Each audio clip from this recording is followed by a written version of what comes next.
Everybody, we are Any Given Sin, and this is Live and Loud.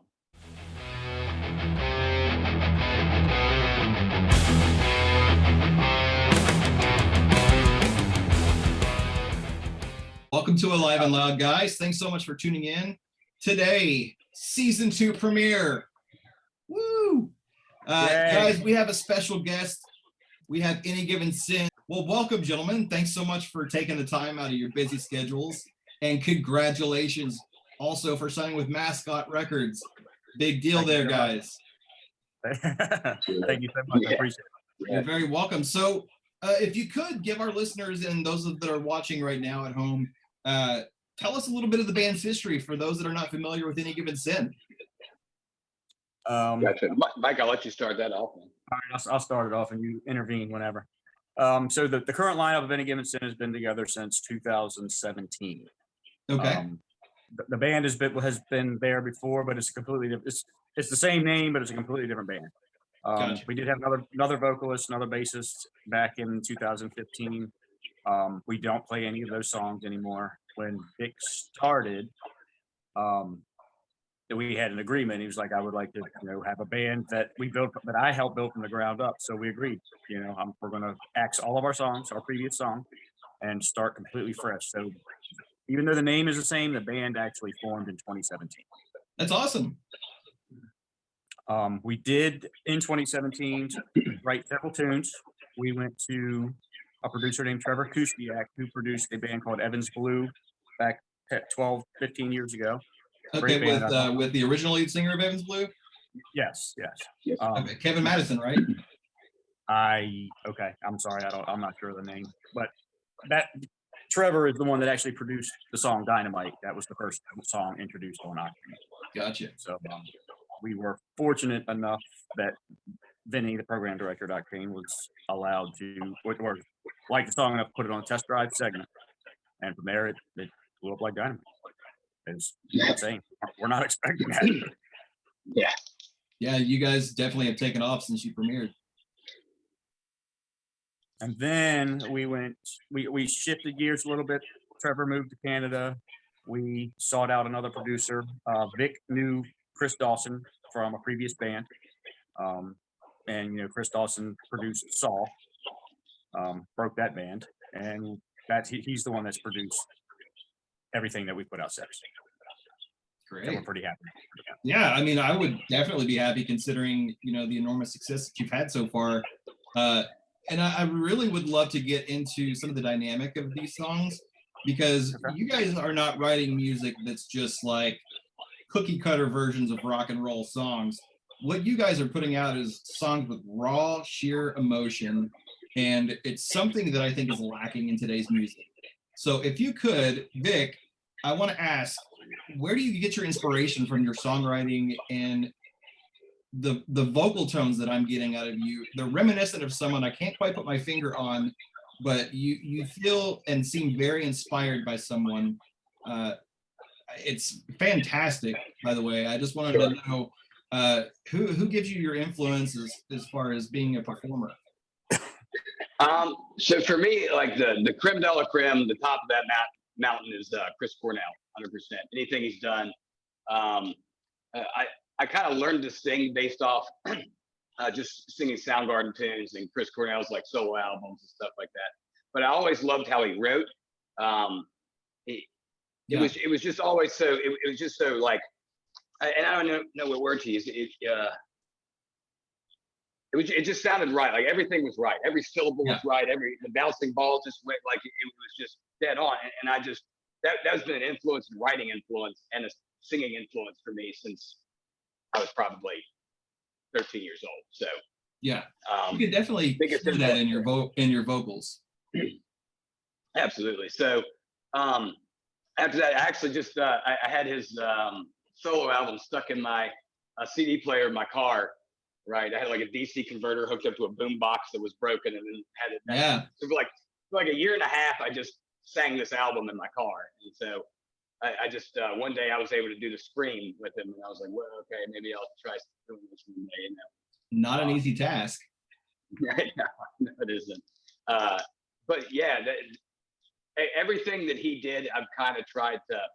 like take the essence of what he does. He tries to write things kind of generally for anybody, but there's always something that's definitely like hidden back within him, within his own angst and things like that he draws from. You know, and that's the thing I really respected about his writing style. Yeah, he definitely had a very unique way of personifying what he did. Now, what I love about Any Given Sin is that you guys are able to distribute your sound in a way that whenever, like, say for instance, when Michael's playing, when guitars are soaring and everything, you know, your vocals match quite well with the tonality of what song you're playing, which is super dynamic. It gives, to me, more of an oomph on your songs. With The Way I Say Goodbye, that song, I can't even begin to tell you how powerful that song is, for one. So what does it mean to you guys to have a song like that that's not only just doing so well on the airwaves, but also with the meaning of that song? If you could, let us in on what that song means to you. Yeah, so I wrote probably, I guess, 90% of those lyrics for The Way I Say Goodbye. So for me, the way I looked at it was like, we were coming out, we were in this pandemic, and on the news or whatever, you're hearing about people losing their jobs, losing this, people losing people, you know, in their lives, all this kind of thing. And it was just kind of, this was kind of like a song to just talk about moving on to other things. Like the video really shows it more of like kind of a breakup song or like a relationship. But I'd say generally, like, the lyrics to me were just meaning moving on from anything that you were once doing, but finding like a happiness in that, like that. Yeah. Hey, we just got to cut the tie and move on and see like the future could be maybe brighter if we just allow it to be. Yes. So I'm trying to find, I'm pulling the lyrics up right now because I want to go over a specific lyric on this that really stuck out to me. My thumbs want to work out here with me here. Everyone's like, dead air. Those that are not watching are probably just like, what the hell is he doing? I'm for context, I'm trying to get something so I don't misquote people. So just chill out, okay? So should I sing while you look for it? Do what? Should I sing while you look for it? Go for it. Go for it. Yeah. I know you'd love that. Okay, I don't feel the need to compromise. Cross the T's, dot the I's, fling me out into the unknown. I can't go on. So personally, and this is just me from, you know, reaching down on the bottom of the barrel, I deal with a lot of stressors, anxiety, as we all do in life. And that specific line in the song really like penetrated deep in my chest.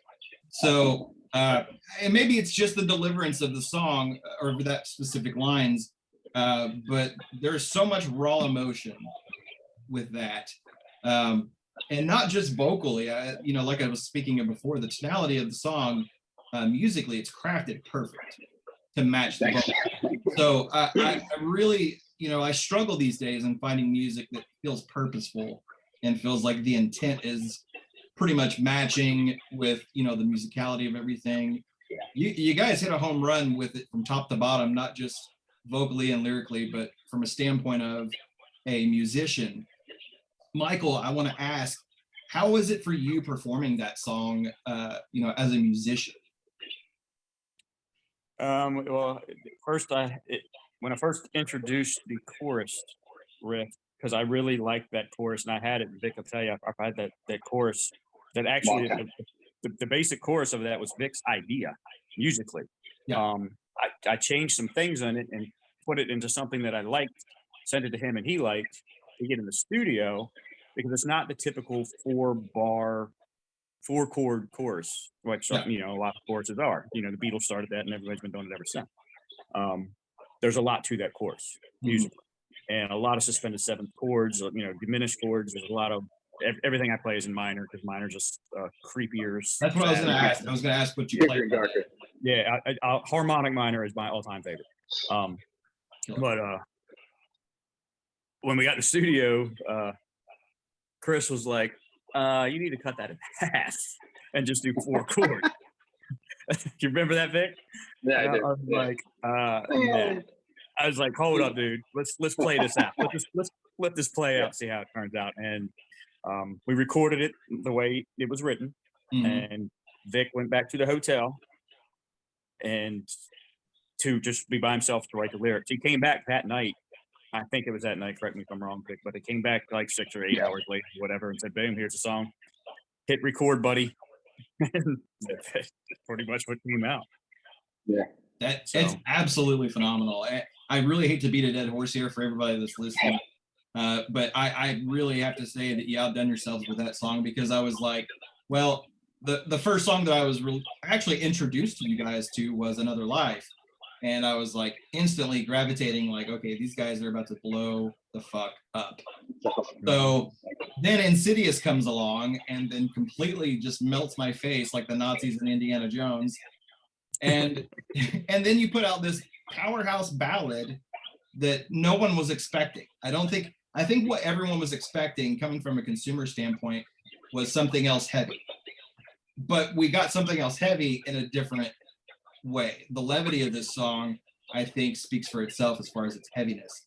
There's a lot of weight to it. So yeah, again, a lot of people have said it was a ballad. I don't consider it one myself, and it wasn't written intentionally that way, but that's what a lot of people are saying, and that's fine. That's just, I didn't picture it as a ballad when it was being written. yeah. So let me ask, how did you picture it? Well, I learned a long time ago not to picture it. Pretty much. Sometimes you just got to let the path take you where it's going. Yeah. I didn't have a specific picture. I actually thought it was going to be a pretty heavy song, but it turned out the way it turned out. And I mean, I wouldn't change anything. I love the song. I think songs turned out really well. And Insidious was much heavier by dynamic, I guess, but not really what I'm playing is not much heavier. In fact, I didn't even want Insidious out there. I did not think Insidious was a single at all. Really? No. That's and crazy. even when I had pros tell me you should let me release it, I was like, I don't know, man. And then when Vinny from Octane said I like the song, okay, I shut my mouth at that point. You're like, okay, take it. Got it. Yeah. So from a band standpoint, given the current state where music has been, I know it's probably been a good while since you guys, had played a show up until recently. You guys did have a show here recently, right? Yes. Okay. We played Rockfest. Just came back from Rockfest. So up until that point, it had to have felt like an eternity for you guys to be on a stage. Yes. It definitely. So what was it like at least a taking year the and a stage? half. Yeah. Oh my God. So what was it like for you guys taking the stage for the first time at Rockfest? Oh, actually, It we was had awesome. one a month earlier in Ohio, I think. Oh, okay. We did. Yeah. We did. But nonetheless, it was pretty awesome. You're always like, you haven't done it in a while, so it's like you're realizing that, wow, I need to go run and get back into shape and make sure Yeah. doing the right thing here. But no, it just felt really, really, really good. After, during, before, like it was just like fine. Like, Yeah. Did you guys find yourself like letting loose of a whole bunch of emotions that you felt pent up inside, like anger of not playing, some of the rust and some of the stage fright maybe coming back, which I hear is definitely a good thing. It means you care about what you're about to do. So stage fright, not in the cowardly way, but in the way that, shit, we haven't done this in so long. I'm so ready for this. Yes, we absolutely. Yeah. God, I can't imagine. So I got to ask another question here. Are you playing around the Tennessee, Kentucky, Indiana area anytime soon? Indiana, yes. Okay, where are you playing in Indiana? Boy, you're gonna ask So that I can pull it up. We're on tour with Nonpoint in September. We have a bunch of dates on that, and That's right. I Okay. have it in front of me. Okay. But yeah, I'm definitely gonna, because I'm a Kentucky boy, so I'm gonna have to make my way over to Indiana. I've got family over there, so I might just have to make my way over to catch you guys in Indiana with Nonpoint. Awesome. So shifting gears, I would love to discuss what this has been like as far as the exposure time, because before you got this amazing record deal with Mascot, you guys were just killing it on Octane. Every time I would get in my Jeep, I would go anywhere, Any Given Sin was on the radio, and without fail, about 9 out of 10 times. And I didn't get tired of it because I was like, obviously these guys are getting play for a reason. So what was that like for you guys to, first of all, get that kind of call with Test Drive, and then everything kind of pick up steam and build ahead of that? It was like, it didn't sink in. Like for me, at first, I was like, this song's going to be on Octane? I'm like, no, it isn't. Somebody's pranking me. You know what I mean? Right. Something like that. Like, oh, this is going to fall through, or it's going to get destroyed in Test Drive, whatever, But you're kind of like psyching yourself up for things not working out a little bit. And then eventually when they keep working out, like you have to stop psyching yourself out and be like, okay, I'm just going to breathe and like, and enjoy this and take it in. Like, yeah. But I think it was another life before I really started to like see it, you know what I mean? Like, or acknowledge it, Yeah. And for me, I wish I could say it was some like, I thought it would be this big Uh-oh. sorry. That's okay. Thing happening. It was cool, obviously. But I didn't feel that awesome, like, wow, something's really happening here, hearing a song on the radio. What I did feel it is when we were 7 hours away and there's 1,000 people singing the song back to us. That's when I felt it. Like, oh shit, there's something here. Yeah. I mean, don't get me wrong, the radio's cool, but absolutely, yeah. There's got to be a certain feeling whenever you hear, even 15 fans singing the songs back to you, but to have that many people, just giving you the same energy that you're giving them right back at you. I just watched a documentary on Woodstock 99, and I think somebody in there perfectly summed it up I think it was about DMX actually, where they were saying that he set the crowd up to say a specific word without telling them to say it, but to get that energy back, that you're delivering to the crowd. I cannot imagine from your perspective of being in front of that many people what that must feel like. It was very cool. Yeah, it's awesome. And you got to take a second to put the mic out there and let them do it for a little bit and just, breathe it in a little bit. I was going to say, when you're doing that, when you're holding the mic out like that, are you actually taking that breath in and like, damn, this is happening, Yeah, I am. I like, because a lot of you're focused on your performance, you're focused on things, but you get a second to just kind of really look at the crowd and really take in what they're doing. You know what I mean? When he's like, parts. Hey, cool, I don't have to sing this part. Somebody can sing the part. That's true too. Yeah. Yeah. So we've got the tour with Nonpoint coming up, and I'll put the link to that down in the description so you guys can buy tickets. Make sure you check them out when they're in your city. Also, I want to ask, what else do you guys have coming up for Any Given Sin? There is a second tour confirmed. I don't know that it's not publicly announced yet, so I guess I can't really say who it's with. That's cool. We can come back to that. I said we can come back to that. We'll announce that. Cool. But that one's in November. Okay. And then at some point, I'm pretty sure the label's going to want us to record an album. But we haven't talked about that yet, so I don't know when that's going to happen. But yeah, because that's still fresh, right? Yeah, that's very fresh. Day-old news. Yeah, the paint's still wet on this one for sure. Oh yeah, and what awesome paint to be getting the town wet with. Now I want to shift gears. I know you guys aren't drummers, but I did get some on a little bit of a sadder note here. I did get some news earlier before getting on here. I don't know if you guys were aware.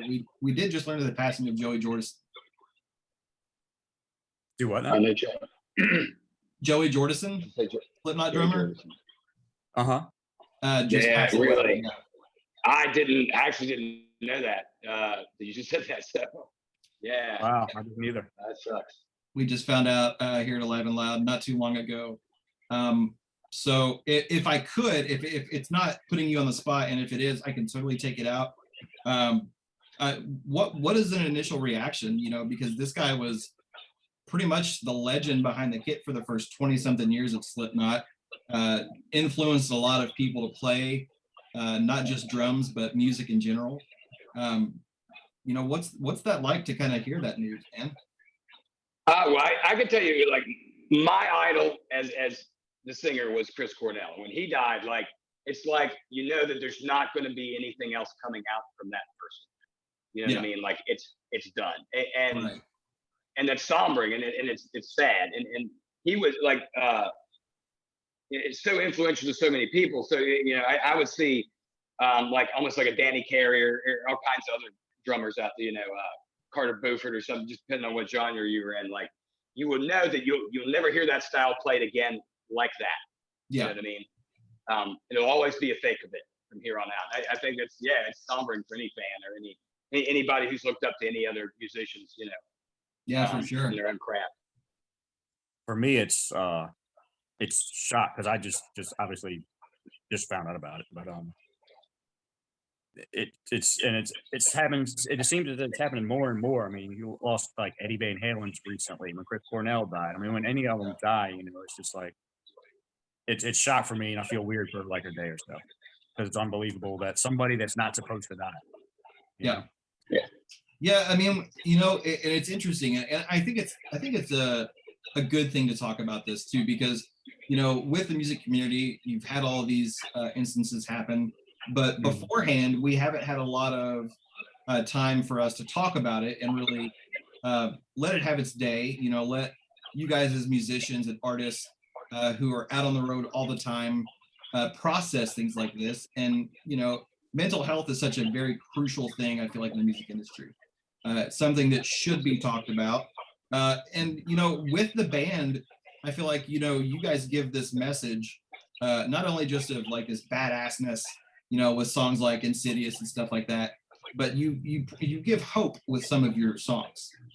And, you know, with mental health being the focal point nowadays of the music industry and some of the passings that we're dealing with, and now with Joey Jordison, it feels to me as though it's okay to talk about. And do you guys find yourselves as a band, you know, doing a head check with everyone and saying, hey man, are you okay? Just checking in on each other. No, sure, absolutely. Yeah.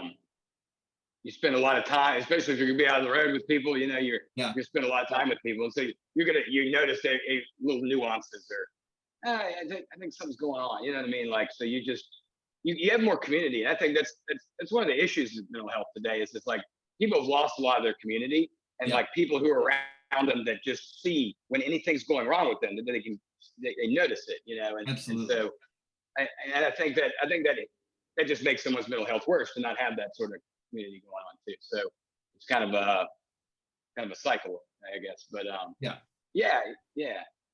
It's a very important thing to do. You know, to talk about that, especially if you're in a band together, like you said, with all these people that you're going to go on tour with. You know, I think that there's definitely a time and place to talk about it with your bandmates, but I think that it's definitely something that's it's a necessary evil these days, given the things that you guys have to deal with while on the road. I'm sure people that are like, wow, these guys are rock stars, like the road life should be easy, but you know, if you're listening to this show right now and you're thinking that being a rock star is this lavish lifestyle of like sex, drugs, and rock and roll, let me tell you a story that it is not that. Because I have been to so many shows where I'll see an artist that's like outside pumping iron, like, you know, he's got like a whole weightlift set, or I'll see, you know, somebody who's practicing their golf swing. It's not what you think it is. This is not the 70s and the 80s where people are doing blow. You know, so with that said, you know, do you guys find yourselves on the road and dealing with like healthily things, like making sure that like as a singer that you're drinking like hot tea or something? Like, do you guys have any like show rituals where you do things like that?